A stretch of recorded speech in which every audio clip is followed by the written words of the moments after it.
하늘이 열리고 말씀이 열리는 총회대구신학 목회연구원 오늘이 50번째 강의 시작하도록 하겠습니다.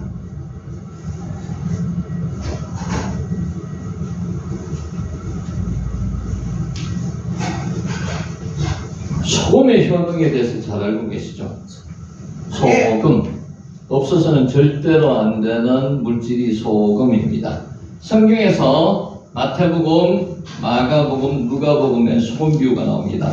이 비유에 대해서 우리 간단하게 한번 살펴볼게요. 조금 차이가 있습니다. 그 차이점을 유념해 주시기 바랍니다. 예수님께서는 마태복음에서 너희는 세상의 소금이니라고 말씀하셨습니다. 마태복음 5장 13절에 사람들은 이 짧은 말의 의미에 집중하느라고 뒤에 따르는 긴 설명을 외면하는 경우가 종종 있습니다.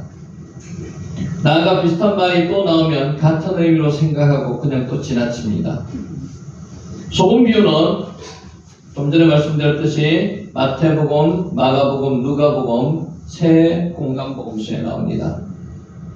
세 경우 모두 뜻이 같아 보이지만 사실은 차이가 조금씩 있습니다. 마태, 마가, 누가가 말하는 상황이 다르듯이 뜻이 다릅니다. 여기서 말하는 몇 가지 경우의 수를 생각할 수가 있습니다. 하나는 예수님께서 소금 비유를 다양한 상황에서 여러 번 말씀하신 경우이고, 다른 하나는 한 번 말씀하셨는데 마태, 마가, 누가가 자기 상황에 맞게 의미를 재해석한 경우입니다. 자, 그들은 마태, 마가, 누가의 관점이 다 다르므로 예수님의 말씀을 다른 상황, 다른 청중에게 다른 의미로 전달했다고 합니다. 그러나 저는 예수님께서 각기 다양한 상황에서 여러 번 말씀하셨다고 해석하더라도 틀린 해석은 아니라고 생각을 합니다. 그래서 이제 살펴볼게요. 아무튼 각 복음서마다 어떤 의미로 말했는지 한번 살펴보겠습니다. 마태복음입니다. 마태복음 5장 13절 너희는 세상의 소금이니 소금이 만일 그 맛을 잃으면 무엇으로 짜게 하리요? 후에는 아무 쓸데없어 다만 박해버리죠. 사람에게 밟힐 뿐이라. 소금의 첫 번째 효능은 짜게 하는 겁니다. 짜게 해서 몸의 기능을 활성화시킵니다. 얘가 몸에서 기능하는 게 여러 가지로 많습니다. 권연경 교수는 너희는 세상의 소금이나 뒤에 심판을 경고하는 말씀, 즉 소금이 만일 그 맛을 잃으면 무엇으로 짜게 하리요? 후에는 아무 쓸데가 없어 다만 박혀버려져 사람에게 밝힐 뿐이라는 데 주목하여 심판에 대한 경고로서 소금 비유를 하셨다고 해석했습니다. 칼스턴 교수는 마태복음 전체 신학의 맥락에서 볼 때 이 비유는 제자도를 일상생활에서 실천하는 의무를 수반하는 점에서 묘사한다고 했습니다. 사실 이 말씀은 제자들을 향한 권면이 아니라 이스라엘 민족에 대한 경고의 가능성이 있습니다. 이스라엘은 인류의 소금이 되어야만 하지만 유대교는 그 맛을 잃어버렸습니다. 열방 가운데 유일무이한 하나님에 대한 구원의 지식을 잃어버려 이제는 쓰레기 더미에 버려진 처지가 되었습니다. 소금의 맛을 잃어버리면 아무 쓸모가 없습니다. 박혀버려집니다. 예수님은 하나님에 의해 쓰임을 받다가 이제는 버림받은 이스라엘을 경고하면서 동시에 제자들에게도 그와 같은 길을 가지 말라고 경고하셨습니다. 마가복음의 비유는 결론을 다르게 내립니다. 사람마다 불로써 소금 치듯함을 받으리라. 소금은 좋은 것이로되 만일 소금이 그 맛을 잃으면 무엇으로 이를 짜게 하리요? 너희 속에 소금을 두고 서로 화목하라 하시니라. 마가복음 9장 49절에서 50절 말씀. 요 내용 아십니까? 사람마다 불로써 소금 치듯함을 받으리라. 이 내용의 뜻이 뭐더라고? 이해하십니까? 소금은 어때요? 절이는 기능이 있습니다. 불로써 절여진다는 뜻입니다. 소금으로 절여지듯이 사람을 지옥에서는 소금으로 사람을 절인다는 말입니다. 그러니까 소금 불구덩이에서 어찌할 수 없는 그런 이야기를 지금 하시는 겁니다. 마태복음에서는 소금의 맛을 잃으면서 버린다는 초점을 맞추었습니다. 심판, 마가복음은 소금의 순기능을 강조해서 너희 속에 소금을 두고 서로 화목하라고 했습니다.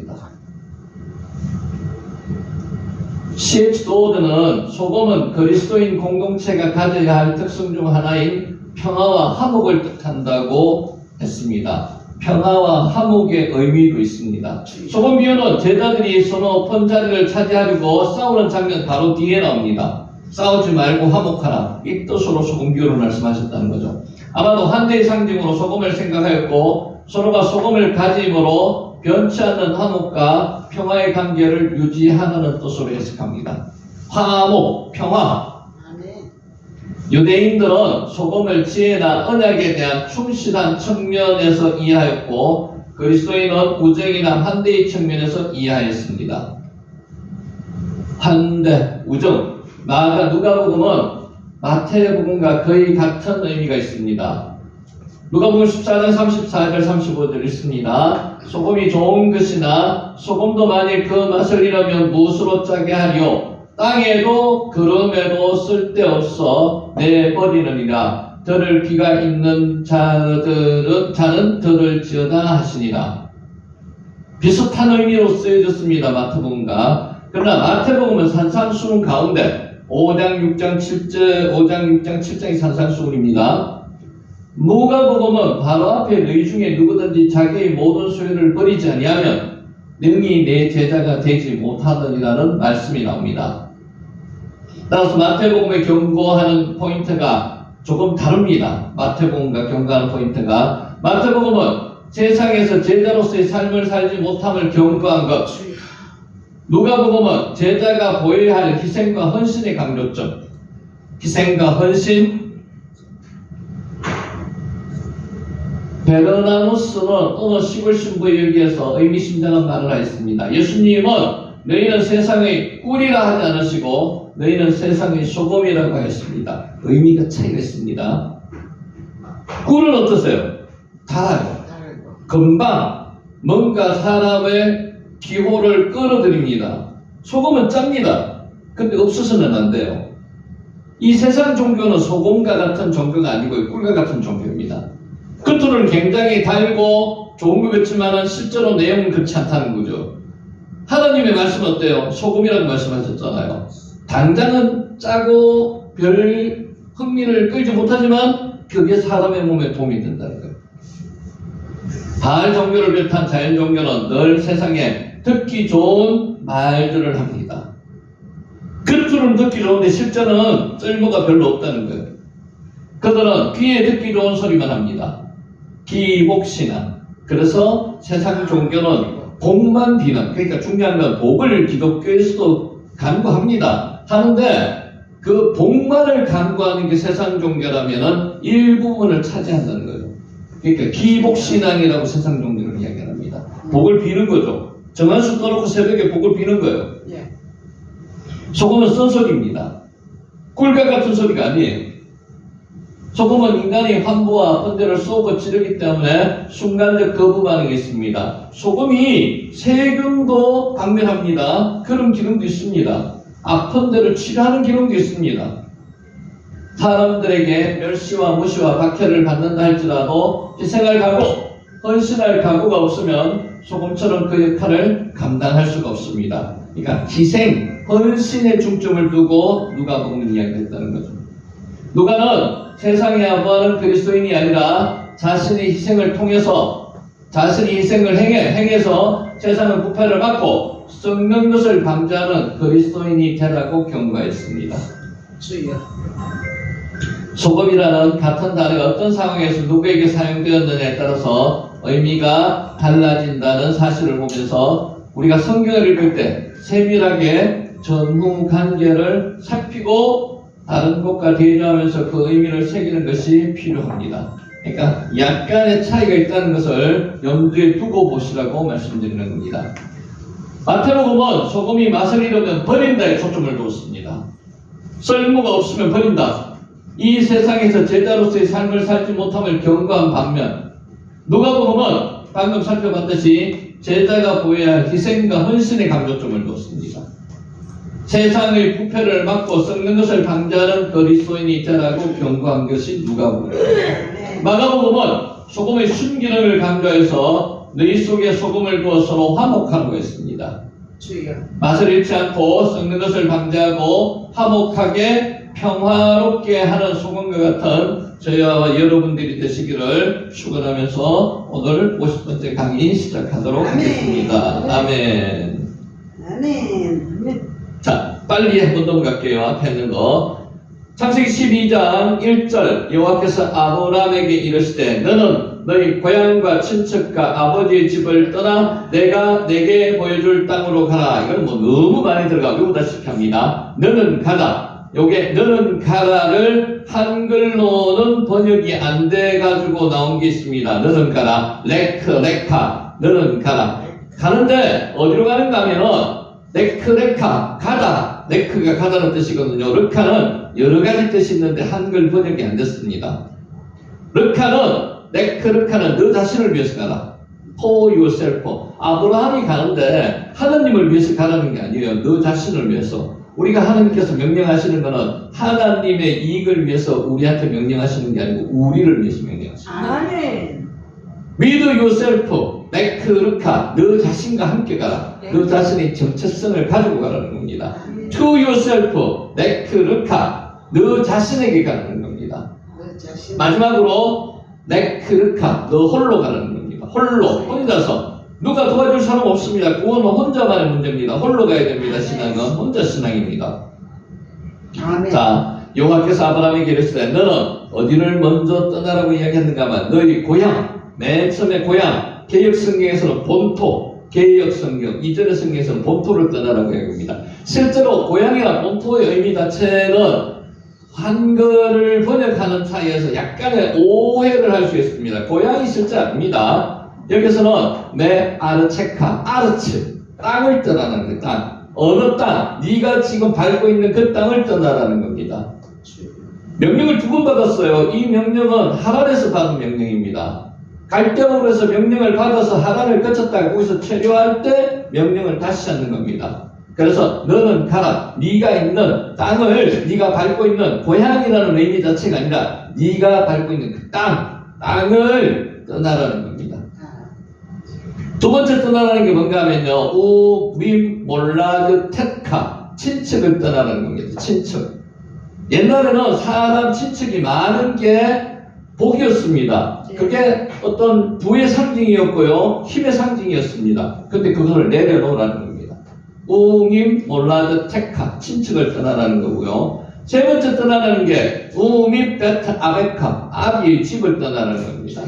이게 잘못 해석을 해가지고 의역을 하면은 아버지와 가족과 완전히 절연한 상태가 되라 이런 뜻으로 해석하는 건 절대 아닙니다. 가족 간의 관계를 떠나라는 게 아니고 의지하고 있는 것을 떠나라는 겁니다.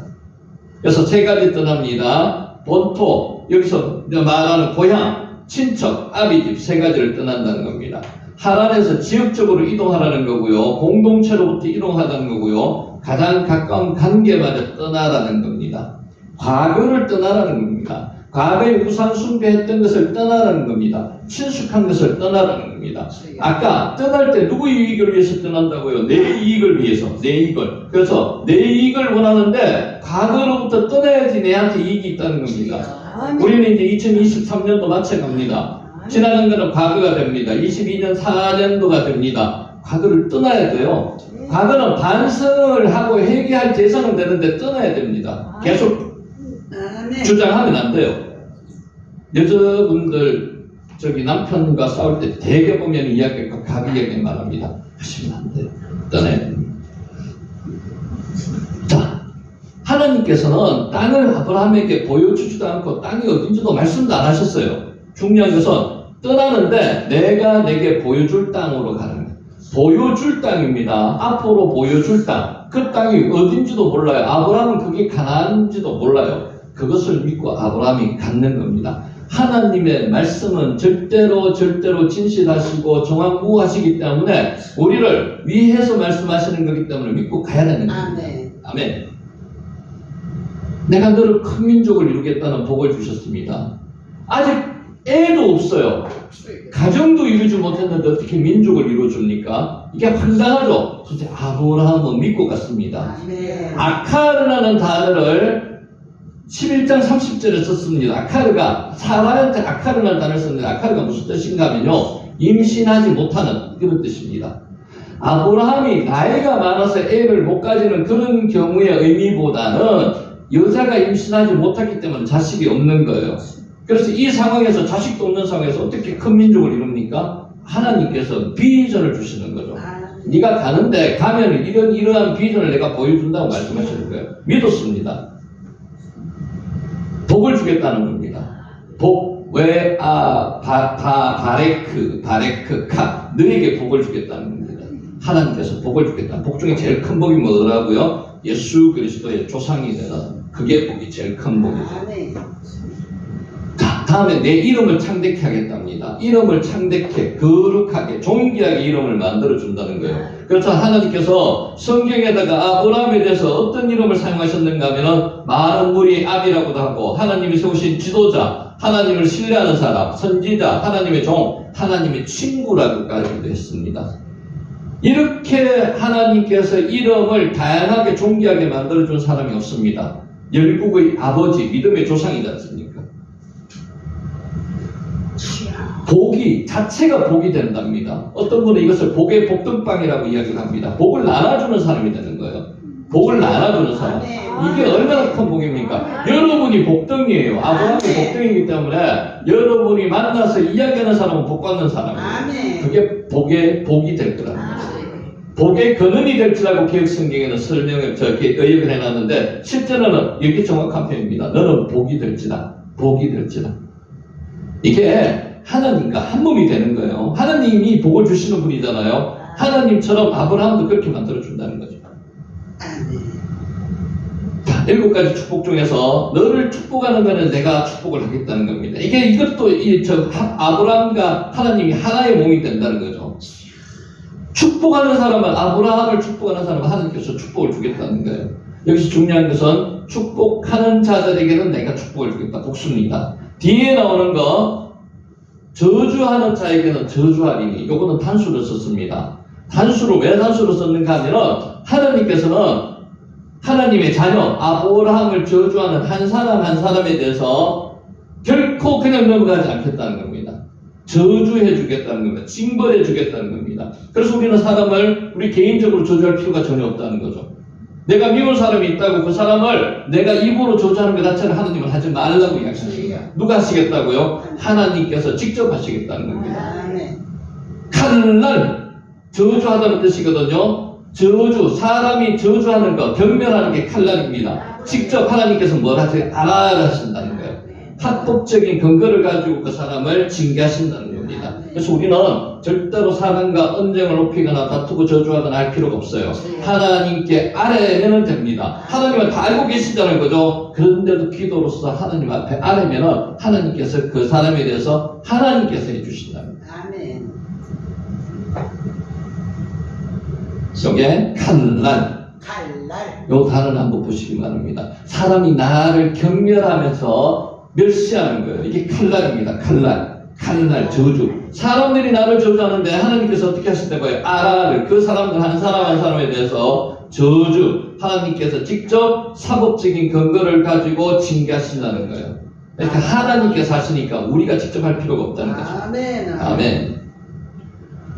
땅의 모든 족속이 너로 말미암아 복을 얻을 것이라. 마지막이 7번째 복이거든요. 하나님께서 7가지 복을 주셨어요. 7가지 복을. 완전한 복을 의미하는 겁니다. 7가지 복. 여기서 너로 인하여, 너로 말미암아 복을 얻을 것이다. 요걸 너로 말미암아로 생각할 수도 있지만 해석할 수도 있지만 너 안으로 인해서, 너 안에서, 내 안이 누구예요? 내 안의 씨로 인해서 복을 얻을 것이다. 내 안의 씨가 누구예요? 예수 그리스도. 아멘. 예수 그리스도를 통해서 이 땅의 모든 족속이 복을 얻을 것이다. 이것이 7번째 축복의 마지막 축복입니다.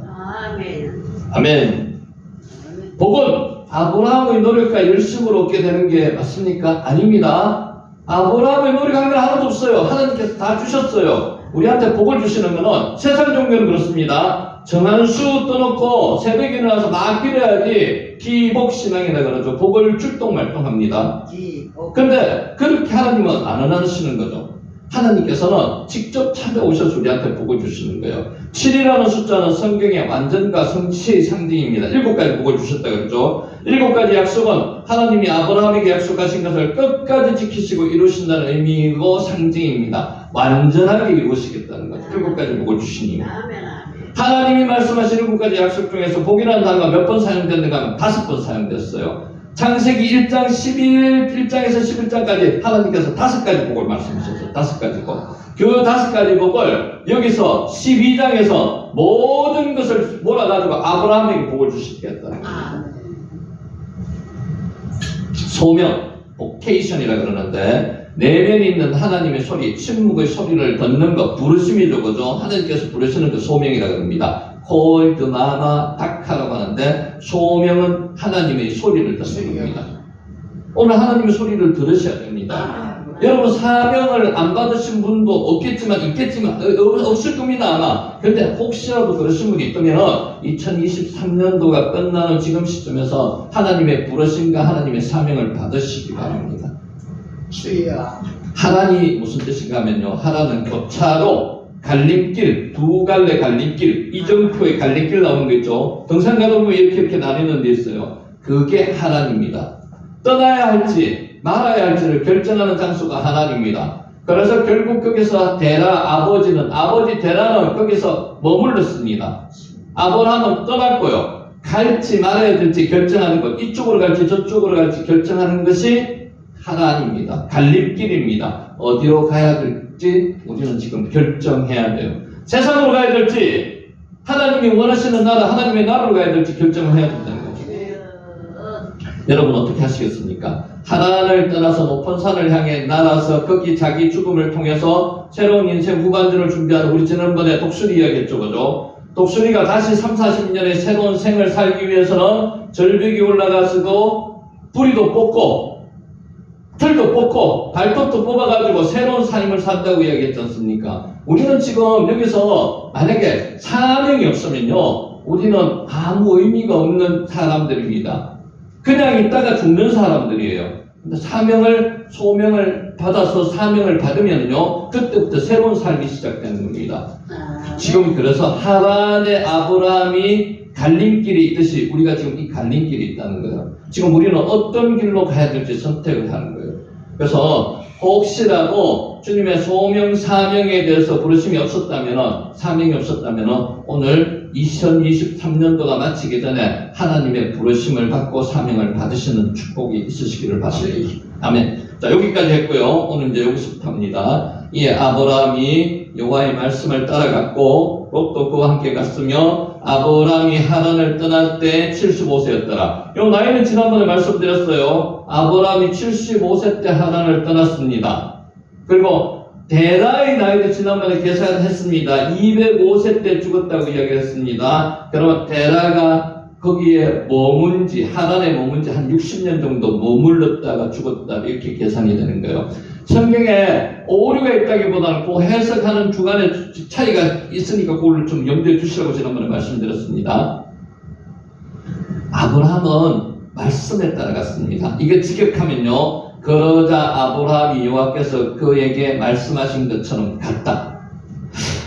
아직까지 하나님을 완전하게 믿지 못하는 상태입니다. 그런데 아브라함의 대단한 점이 이 점입니다. 그러더라도 하나님께서, 여호와께서 그에게 말씀하신 것처럼 같다. 여기서 중요한 거 우리 엘로힘하고 여호와하고 구분 한번 해보셔야 돼요. 약속의 하나님이 뭐라 그랬어요? 여호와, 약속을 따라갔다는 겁니다. 전능한 하나님의 의미보다 여호와를 쓰는 게 그것 때문인 것 같아요. 하나님의 아브라함이 여호와께서 그에게 말씀하신 것처럼 같다는 겁니다. 레크, 가다는 뜻이잖아요. 아브라함이 처음 반응이자 행동을 보여주는 본문에 나오는 와 옐레크, 그리고 그가 갔다.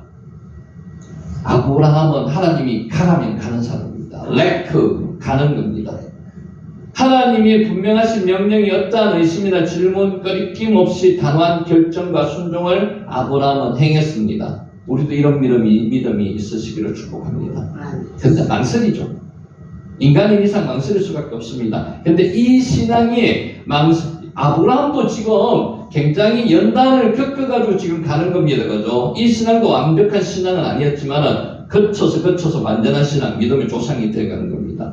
저는 성경을 읽으면서 아브라함이 참 저희하고 성정이 비슷한 사람인 것 같습니다. 어떤 면에서는 우유부단한 사람입니다. 결단을 잘 못해요. 그죠? 결단을 못하는데도 이런 사람도 하나님이 불러 쓰신다면 우리도 불러가지고 쓰실 수 있는 사람들이라는 거죠. 그래서 성경을 보면서 성경은 완벽한 사람들의 이야기는 하나도 없습니다. 완벽한 자는 아무도 없습니다. 그 완벽하지 못한 우리 같은 아브라함을 불러서 믿음의 조상으로 삼으셨듯이 우리도 하나님의 자녀로 삼으신 이유가 분명히 있을 겁니다. 하나님께서 큰 사명을 맡기시고 그 사명에 우리가 복종하라고 지금 말씀하십니다. 아멘.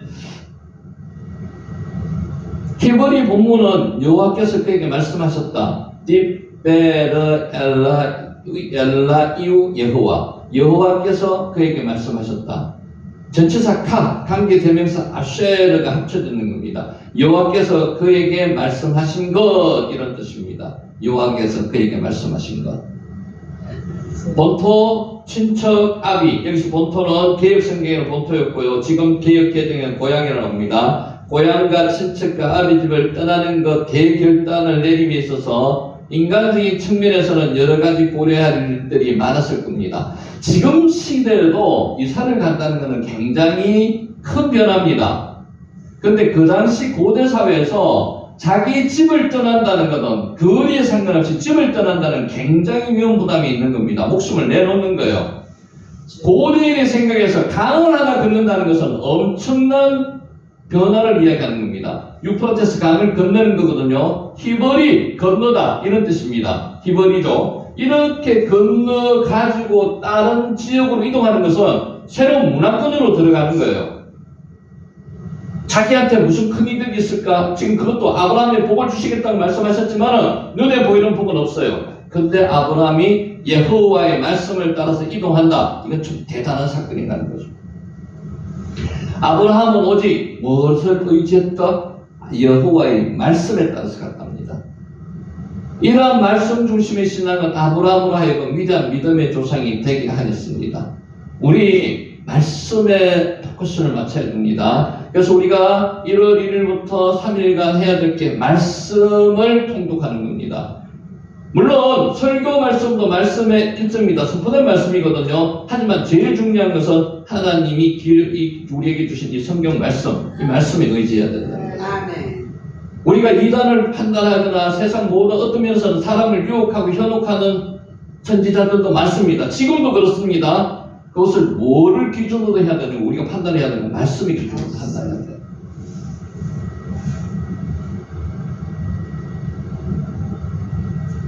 롯도 함께 갔답니다.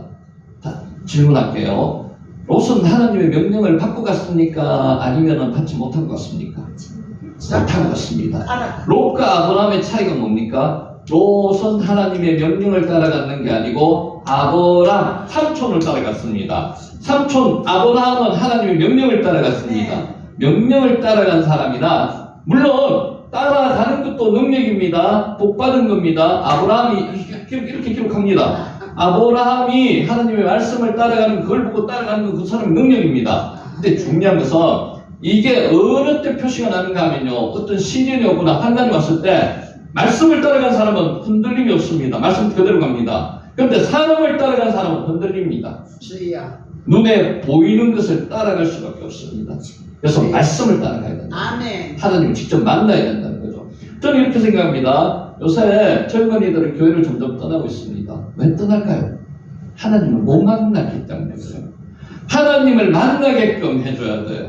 개인적으로 하나님을 만나게끔 해주는 게 목사님의 역할입니다. 앞에 있는 지도자들의 역할이죠. 하나님을 만난 사람은요, 배신할 수 없습니다. 하나님을 만난 사람은 잠시 시련이 있어가지고 다른 데로 갔다가도 금방 돌아옵니다. 회복 탄력성이라 그러죠. 근데 지금 우리 젊은이들은 엄마가 교회에 다니기 때문에 아빠가 교회에 다녔기 때문에 그냥 다닙니다. 다녀주는 거예요. 그러다가 고등학교, 대학교 가면서 이제 떨어집니다. 그때부터 교회를 안 나가요. 그러면은 멀어지는 거예요. 근데 젊었을 때, 중학교, 고등학교 때 하나님을 만난 사람들은 멀어지지 않습니다. 하나님을 직접 만나야 돼요. 아브라함이 여호와의 말씀을 쫓아간 바로 그 결과에 따라 롯도 단호하게 하란을 떠났음을 보여준다. 중요한 것은 롯은 말씀을 따라간 게 아니고 하나님 말씀이 아니라 삼촌 아브라함을 따라갔다. 이게 큰 차이입니다. 하나님의 사랑받는 아브라함의 삶을 모델로 삼고 그와 동행하는 믿음 좋습니다. 그런데 중요한 것은 이렇다면 하나님을 직접 아브라함이 만나게 만들어주든지 롯이 직접 만나야 되는데 그거는 끝까지는 지금 못 갖는 상태입니다. 성도들도 하나님과 바른 관계를 정립한 신앙의 사랑과 행동함으로써 영적인 유익을 얻어야 되고요. 우리가 전도했는 사람도 마찬가지입니다. 전도에서 끝나는 게 아니고 하나님을 만날 때까지 계속 그 사람을 옆에서 보필해 줘야 되는 거죠. 아멘. 아멘. 우리 자녀들 마찬가지. 정말 자녀들한테 하나님을 만나게 해줘야 돼요. 어릴 때 지나면요, 말을 안 듣습니까? 말을 안 들어요. 그러니까 중고등학교 가기 이전에 하나님을 만날 수 있는 어떤 여건을 조성해 주는 게 제일 좋습니다. 습관처럼 다니더라도 어느 날 순간 아브라함이 하나님을 찾아오셨듯이 하나님을 만날 수 있는 그런 길을 만들어 줘야 된다는 겁니다. 특히 손녀들, 손자들 그렇게 하셔야 됩니다. 그래서 그게 기도 제목입니다. 75세였더라. 굳이 나이를 밝히는 것은 이 사건이 허구적인 이야기가 아니라 역사적 사실임을 분명하게 밝히는 겁니다. 성경에는 나이, 이름을 밝히는 경우가 많습니다. 중요한 사람들한테. 왜 그럴까요? 이 이야기는 진실된 이야기, 팩트라는 거죠. 팩트. 아브라함이 세속적인 모든 것을 뒤로하고 하나님의 명령을 쫓아 하란을 떠난 것은 아브라함 개인에게는 물론 구속의 역사 전반에 있어서 중요한 사건이기 때문에 나이를 밝히는 겁니다. 75세였더라. 아브라함의 나이가 밝혀지고 있는 사건들은 하갈이 이스마엘을 낳을 때 몇 세요? 86세. 이삭이 태어나기 1년 전 할례를 1년 전에 행했거든요. 그러니까 아브라함 99세 때 할례를 행했고요. 이삭은 100세 때 낳았고요. 이렇게 나이를 적는 이유는 그 사실이 정확한 사실이기 때문에, 팩트이기 때문에 그렇습니다. 자, 우리 나이에 대해서 다시 지난번에 말씀드렸는데 75세의 의미를 어느 정도 어떻게 생각해야 되는지 하면은 총 연수를 생각하면요. 아브라함이 몇 세 때 몇 세까지 살았습니까? 175세. 그러면은 75세의 나이는 한 43% 정도 됩니다. 인생의 43%. 43% 정도 되면은 34세에서 36세 정도예요. 우리나라 지금 80까지 산다고 하면은. 그러더라도 40이 안 넘습니다. 그래서 이제 요거 포인트를 잘 넣어야 되는데, 아까도 제가 말씀드렸듯이, 사라하고 아브라함하고 아들이 없었다. 아브라함이 나이가 많아 아들을 가지지 못했다는 의미에 대해서는 약간의 나이가 조금 더 나아도 40에 50에 애 놓는 사람이 있습니다. 아버지 60에 70에 애 놓는 사람도 있어요. 그거의 의미보다는 사례가 잉태하지 못하는 그런 사람이었다는 데 초점을 두는 게 더 맞을 것 같습니다. 원어상으로는.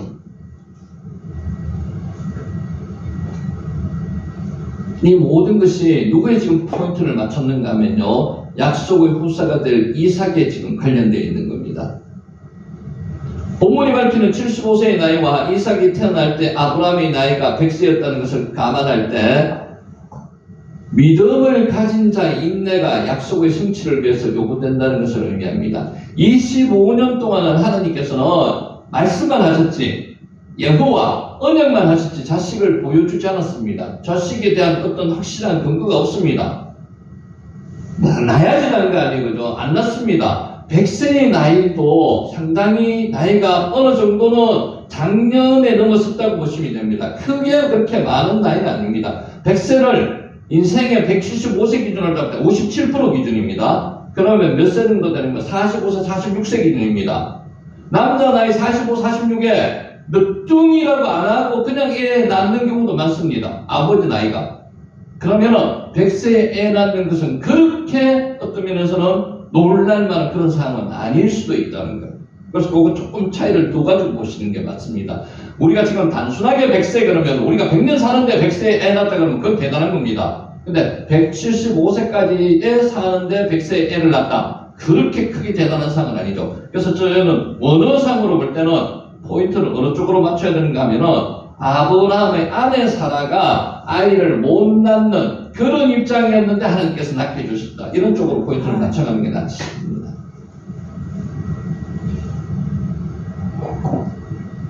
소유와 사람들 5절 아브라함이 그의 아내 사라와 조카 롯과 하란에서 모은 모든 소유와 얻은 사람들을 끌고 가나안 땅으로 가려고 떠나서 마침내 가나안 땅에 들어갔더라. 마침내의 의미를 여러분 아십니까? 마침내. 원어상에는 마침내가 없어요.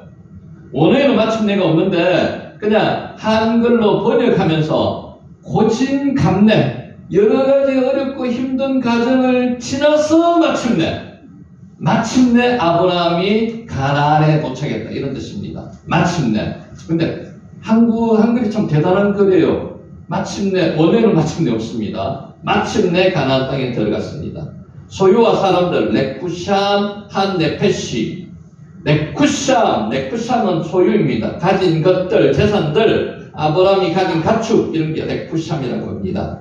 사람들은 네페시, 숨쉬는 걸 이야기하는 거, 네페시, 숨쉬는 거, 네페시 사람들입니다. 종들도 굉장히 많았으리라고 추정을 합니다.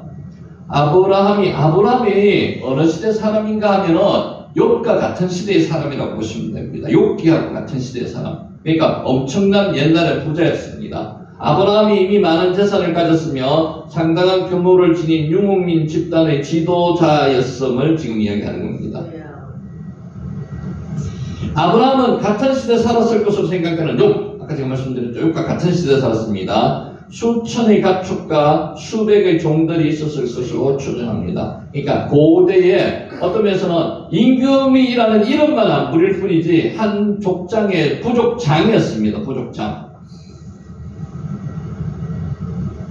구약 성경의 아람어 번역본인 팔쿠음은 아브라함과 같이 가나안으로 간 사람들은 아브라함이 하란에서 하나님의 율례를 지키게 한 개종자들이라고 기록합니다. 같이 갖는 식솔들은 같은 종교를 가지고 있을 가능성이 높습니다. 그래서 개종을 했는 사람들이 대부분일 거라고 추정을 합니다. 아브라함의 모범적인 생활을 통해서 아브라함이 섬기는 하나님을 그들은 받아들였을 것으로 추정합니다. 우리도 마찬가지입니다. 전도의 의미가 예수님 믿으세요. 천국 갑니다. 이렇게 의미도 전달해 줄 수 있지만은 여러분들이 행동하고 삶이 다른 사람들에 비춰져 가지고 와 저런 하나님 같으면 나도 한번 믿어보겠다. 이런 게 전도의 순기능입니다. 아브라함이 지금 그랬다는 거죠. 너 예수 믿어 안 믿으면 너 우리 가족 못해. 우리 종으로 살지 못해. 이런 게 아니고요. 아브라함을 사는 모습을 보니까 종들이 하나님이 보인다는 거죠. 요셉이 하나님과 함께 하심을 그 주인이 봤습니다. 똑같은 의미입니다. 레쿠시 소유 재물입니다. 가축 이런 게 전부 다 소유 재물로 봤습니다. 종들도 소유 재물입니다. 레쿠시. 근데 여기서는 레쿠시와 네페시는 종들을 따로 구분해놨습니다. 자, 여기서 떠나서 마침내 들어갔더라. 원어로 마침내 의미는 없습니다. 한글로서 의역할 때 마침내 들어갔다는 겁니다. 떠나서 마침내 들어갔다. 이거 직역하면 이렇습니다. 그들은 떠났다. 그리고 그들은 왔다. 떠나서 왔다. 이런 뜻입니다. 그래서 드디어는 한글로서 의역을 해놓은 겁니다. 마침내. 자, 유프라테스 강을 건너서 다메섹을 지나서 헬몬산 남쪽을 돌아가지고 어느 정도 거리가 되는가 하면 700km입니다. 700km. 갈대우르에서 하란까지가 970km. 하란에서부터 가나안 들어오는 곳까지가 700km. 굉장히 먼 거리도 굉장히 먼 거리. 350km 기준으로 하면 서울 부산 간에 서울 부산 왕복하는 거리 한 700km 정도 잡으면 됩니다. 굉장히 먼 거리를 이게 하루 이틀 걸리는 것도 아니고 한 몇 달 내지는 한 2달 이상이 걸렸을 수도 있습니다. 가축들과 같이 이동을 해야 되기 때문에 상당히 먼 거리를 여행해서 가나안에 도착했습니다. 자, 중요한 거 이스라엘 민족이 출애굽해서 광야 40년 생활할 거를 이스라엘 민족이 알았겠습니까? 몰랐겠습니까? 매일매일 인도에 주는 대로 갔습니다. 불기둥, 구름기둥이 움직이는 대로 따라갔거든요. 마찬가지입니다. 갈 바를 알지 못하고 가는 거예요. 똑같은 의미입니다. 아브라함도 어느 위치도 잘 모르고 어디로 가야 될지도 모르는데 하나님이 인도해 주시는 것, 보여주시는 대로 지금 따라가고 있는 겁니다. 이 믿음이 지금 대단한 믿음입니다. 우리도 어떤 면에서 보면 이런 믿음을 가지고 살아야 돼요. 지금 우리가 조금 후에 벌어질 일을 우리가 할 수 있습니까? 모릅니다. 하나님께서 인도해 주시는 대로 가는 거죠. 그 인도해 주시는 게 강렬로 인도해 주실 때 있어요. 그때 우리는 뭐라 그럽니까? 불평하고 불만하고 이스라엘 민족처럼 애굽에 있을 때가 더 좋다 이야기하고 왜 뭘 먹을 것을 안 주느냐 이야기하고 불평합니다. 이게 인간의 속성이에요. 근데 하나님께서는 그것을 지나서 완전하게 하나님의 자녀로 만들어 주신다는 거죠. 그게 하나님은 여호와 하나님을 믿어야 된다는 거예요. 아브라함은 오직 하나님의 약속을 믿는 굳센 신앙으로 어려운 여행을 성공적으로 마치고 마침내 가나안 땅에 도착했는 겁니다. 이게 정말로 감격스러운 거죠. 마침내. 근데 이제 우리가 이제 딱 열어보이는데 마침내 도착했는데 막 환영해 주는 사람이 있었습니까? 하나님께서 준비하신 땅에 이방인들이 지금 가득한 거예요. 아니 우리가 생각할 때는 그렇게 하면 안 되잖아요. 모두 한 사람 한 사람이 하나님이 사명을 주셨는데 그 사명을 딱 완수하고 보니까 막 영광의 길이 팍 열려가지고 가슴도 뿡 뚫리고 이래야 되는데 이 지상에서는 그렇지 않다는 거죠. 거기 들어가면 들어가서 또 새로운 사명을 주십니다. 또 새로운 일거리가 생기는 거예요. 그러니까 이 세상에서는 완벽하게 완전하게 마음에 드는 일은 하나도 없다. 단 제일 하나님께서 원하시는 것은 항상 나와 함께 있으리라는 그 말씀을 의지하고 가는 거예요. 그래서 그걸 기대하는 거지. 우리는 기도 제목 있지 않습니까? 권사님 기도 제목, 권사님 기도 제목 다 있죠, 그죠? 기도 제목대로 하나님께서 이루어주시면은 거기서부터 이렇게 완전히 황금빛 나는 그런 날이 열린다고 그 생각하시면 절대는 아닙니다. 이 세상에서는 또 새로운 도전이 시작되는 거예요. 하나님이 주신 사명은 또 새롭게 시작되는 거예요. 그게 지금 아브라함을 통해서 우리한테 이야기하시는 거죠. 6절 아브라함이 그 땅을 지나 세겜 땅 모래 상수리 나무에 이르니 그때 가나안 사람이 그 땅에 거주하였더라. 이게 무슨 말씀이에요? 이게 아까 제가 말씀드린 그런 내용이에요.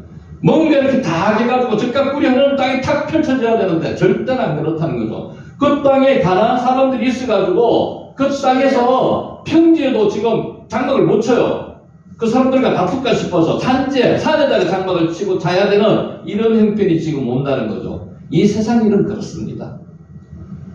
완벽하게 완전하게 뭔가를 나만을 만족할 수 있는 일은 하나도 없습니다. 그게 하나님께 감사드려야 되는 일이라는 거죠.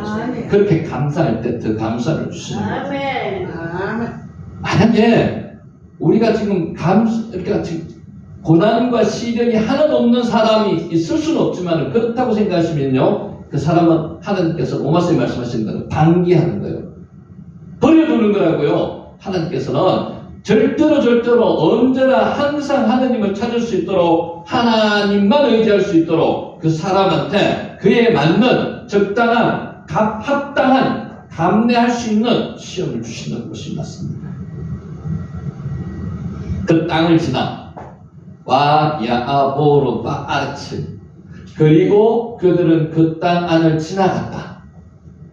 여기 직역한 겁니다. 지나갔다는 면입니다. 지나갔다. 그 땅이 살기 좋다면 거기 정착을 해야 돼요. 지금 세겜에 가 있거든요. 세겜에 정착을 해야 돼요. 근데 세겜에 정착을 못하고 지나갔답니다. 지나가다는 뜻이 아바라인데요. 바람이 어떤 것을 가볍게 스쳐 지나가는 것을 묘사하는 게 아바라입니다. 지나가는 거예요. 지나가는 거. 정착 못할 정도의 입장이 되었다는 겁니다. 물도 풍부하고 지금 목축을 하기 때문에 초주도 풍족하였다면 지나가지 않습니다. 거기서 며칠을 있던 머물렀을까요? 지나갔다는 겁니다. 우리 인생이 똑같습니다. 지나가는 길이에요. 지나가는 길. 지나가는 길. 아버지. 당시 아브라함이 비록 가나안에 도착하긴 했지만 한 곳에 정착하지 못하고 바람처럼 저곳을 헤매는 유랑 생활을 했음을 보여주는 겁니다. 정착할 곳이 잘 마땅한 곳이 없었다는 겁니다. 좋은 곳에는 벌써 원주민들이 다 차지하고 있어요. 그래서 지나가는 거예요. 좀 지나가면 더 좋은 곳이 있으려나 하나님께서 말씀하신 것을 기대하는 거죠. 근데 하나님의 뜻은 그거는 아니었죠. 이 땅이 지금 당장 눈에 들어가지고 모든 것을 다 만족시켜줄 그 땅은 아니라는 겁니다. 그 땅은 어떤 땅이라고요? 젖과 꿀이 흐르는 땅의 의미가 뭡니까? 하나님을 의지해야 하는 땅. 하나님만 의지해서 살아가야 될 땅. 그게 젖과 꿀이 흐르는 땅의 의미입니다. 주여. 아바르. 여기 지나가다는 뜻입니다. 정착하다가 아니고 지나가다. 아바르. 우리 인생이 아바르 인생입니다. 지나가는 인생입니다. 뭐 천년 만년 살 것 같이 전부 다 뭐 자기 거 하고 살고 있죠. 절대로 그렇지 않습니다. 인생을 살 때 제일 행복하게 살 수 있는 방법이 비교하지 않는 겁니다.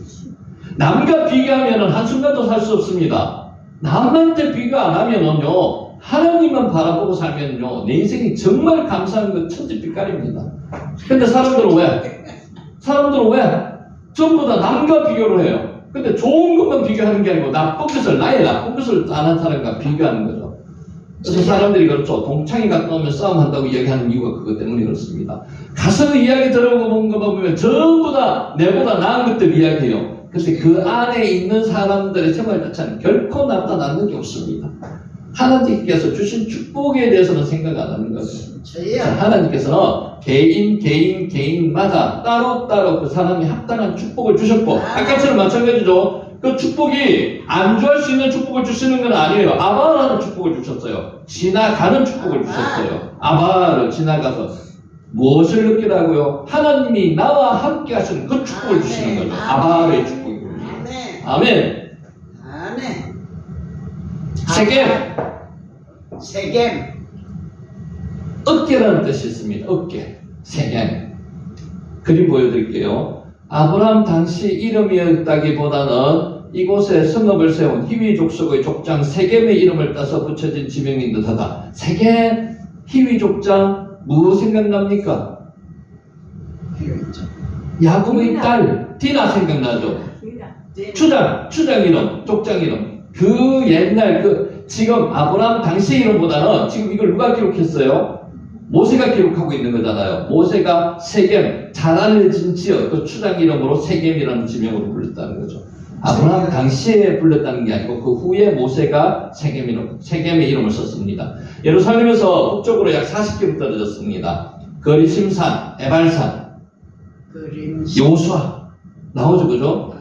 위치한 이곳은 물이 비교적 풍부하고 땅이 비옥했기 때문에 일찍부터 사람들이 정착하고 살았던 곳입니다. 그러니까 지금 아브라함이 가나안 땅에 들어가 보니까 웬만한 좋은 것은 다 진치고 있어요. 원주민들이. 자기는 진칠 곳이 없어요. 목축할 것도 없어요. 그래서 아바를 지나가는 겁니다. 지나가면서 계속 보는 거예요. 세겜 땅도 마찬가지였어요. 세겜이 사람들을 정착하게 살기 좋은 곳이고 산지는 사람들이 별로 없어요. 그래서 산지에 장막을 치고 있다가 지나가는 겁니다. 야곱의 우물이 있는 곳이기도 합니다. 세겜. 자, 그림 한번 볼까요? 요게 세겜입니다. 세겜. 요게 세겜입니다. 여기 어깨처럼 생겼죠? 요게 에발산이고요. 요게 그리심산입니다. 여기가 북쪽입니다. 북쪽. 요게 남쪽이고, 요렇게 지나가는 겁니다. 세겜으로. 그러니까 와서 보니까 여기는 다 진치고 사람들이 살고 있는 거예요. 그래서 어디 진을 치고 하룻밤 자더라도 여기서 하룻밤 자고 가야 되는 거예요. 지나가다 아바르. 그래서 아바르 한다는 거죠. 어깨처럼 생겼죠. 양쪽에 어깨, 세겜, 에발산, 그리심산 사이에 있는 곳이 세겜인데 세겜은 어깨라는 뜻입니다. 요지도 한번 볼까요? 하나님 흙집에서 출발했습니다. 여기서부터 여기까지 오는데 얼마? 여기죠, 여기. 여기서 여기까지 오는데 얼마 킬로? 700km. 갈대역으로 여기서 여기까지 가는데 970km. 그러니까 엄청난 먼 거리를 지금 해가지고 왔어요. 자, 이제 아까 우리 이야기 하면은, 저가 만약에 아브라함이면 그랬겠어요. 970km, 700km를 하나님께서 보여줄 땅으로 도착을 했습니다. 이야, 이제는 뭔가 있겠다. 그런데 뭐라고요? 사람들이, 원주민들이 지금 여기서 다 살고 있어. 주여. 이야, 하나님, 우리로 말하면 와이카십니까? 왜 이러십니까? 하나님이 가라고 해서 갔지 않습니까? 가면은 뭔가 있어야 줘야 될 게 아닙니까? 근데 아무것도 없어요. 이게 우리의 모습입니다. 하나님은 적과 꿀이 흐르는 그냥 가만히 있어가지고 농작물이 팡팡팡 자라는 이런 땅을 이야기하시는 게 절대로 아니에요. 너희와 내가 함께 할 수 있는 땅, 너희들이 나를 찾을 수 있는 그 땅으로 인도하겠다는 거죠. 아버지. 여기 왔습니다. 그러니까 에발산이 북쪽에 있고요. 거리심산이 남쪽에 있습니다. 여기서 이렇게 통과해가지고 세겜에 지금 도착했습니다. 그래서 아까 세겜 사진 봤잖아요. 이렇게 어깨처럼 이렇게 돼 있죠. 이렇게 돼 있어가지고 여기서부터 아바라 하는 거예요. 지나가는 거예요. 정착할 수가 없으니까 아바라 지나가는 겁니다. 지나가서 베델까지 내려갑니다. 베델까지 내려가도 별로 또 없어요. 주여. 살만한 곳에는 전부 다 원주민들이 정착하고 있고 나는 지금 살만한 곳이 없어요. 그래서 어떤 면에서는 지금 또 지나서 어디까지 가는가 하면은 애국까지 내려가는 겁니다. 그래서 그 당시에 아브라함의 실수 몇 가지를 성경에서 이야기하는데 애국으로 내려간 게 실수라고 이야기하는데 인간적으로 보면 내려갈 수밖에 없는 입장이었을 거예요. 그때 기근이 있었거든요. 먹을 게 없으니까 여기서 이렇게 내려오다가 애국까지 내려오는 경우가 생겼던 겁니다. 주의해야 될 거. 우리는 정말 하나님께서 주신 어떤 우리 기도의 응답이 모든 것을 하나님께서 해결해 주실 그런 것은 하나도 없다. 기도의 응답은요, 제일 큰 기도의 응답이 내가 너와 함께 하겠다는 기도의 응답. 이게 제일 큰 겁니다. 그러면 어디를 가더라도 하나님이 나와 함께 하시는데 두렵고 겁날 게 어디 있겠습니까? 이렇게 원주민들이 다 차 있는데라도 하나님께서 나와 함께 해주시는데 겁내지 말고 생활해야 되는 거예요. 아직 아브라함은 어떤 신자예요? 초신자였습니다. 내용을 모르는 거죠. 그러니까 우리는 지금 이제 느껴야 돼요. 알아야 돼요. 하나님께서 기도 응답을 해주시는데 우리가 기도했는 대로 100% 응답해 주시고 그게 감사하고 고마운 거 그거보다도 그것도 고맙죠. 더 중요한 것은 하나님께서 나와 항상 함께 해주시면서 내 기도를 들어주시고 내 기도에 대해서 응답해 주시고 앞으로도 나와 함께 하실 것, 그게 제일 큰 감사 제목이다. 오늘 첫째 시간 여기서 마치겠습니다. 수고하셨습니다. 아멘. 하세요.